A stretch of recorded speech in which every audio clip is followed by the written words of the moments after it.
ప్రతాపించుచు ఉన్నాను. నేను మిమ్మల్ని ప్రేమించినట్లే మీరు ఒకరినొకరు ప్రేమింపవలను.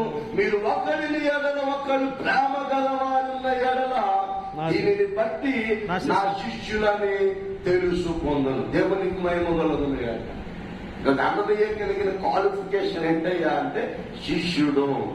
శిష్యుడు ఏం చేయాలయ్యా అంటే ప్రేమించాలి. ఆ వ్యక్తి అలాంటి వాడైనా, మూర్ఖుడైనా, కఠిన బాలుడైనా, హింసాకరుడైనా, హానికరుడైనా, రోగము గలవాడైనా, ఏ వ్యక్తి అయినా శిష్యుడిగా దేవుడిచ్చిన కృప ఏంటయ్యా అంటే శిష్యుల్ని ప్రేమించే కృప దేవుడు. ఆనాడు యేసు ప్రభు ఇందును బట్టి నేను మిమ్మల్ని తెలుసుకునేది ఏంటంటే ఒకరినొకరు ప్రేమించుకోవాలి. దేవునికి మహిమ కలుగుతుంది. అందుకే సావాసంలో అన్న మొట్టమొదటిగా చెప్పేది ప్రేమ కలిగి ఉండాలి, ఒకరినొకరు గౌరవించుకోవాలి. అది ప్రభు పెట్టినటువంటి వాక్యం.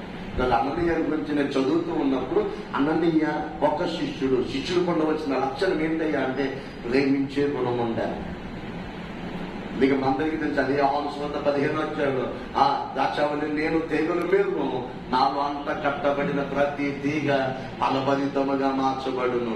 ఆయన యందు మీరును మీ యందు ఆయన మాటలు నిలిచి ఉన్నట్లు ఒకరినొకరు ఏం చేయాలి, ప్రేమించుకోవాలని అక్కడ రాసి. అందుకే మీరు అలా ప్రేమించుకున్నప్పుడు ఇందును బట్టి నా తండ్రి వల్ల మీరు ఫలించుదులని నేను ఎరుగుదును.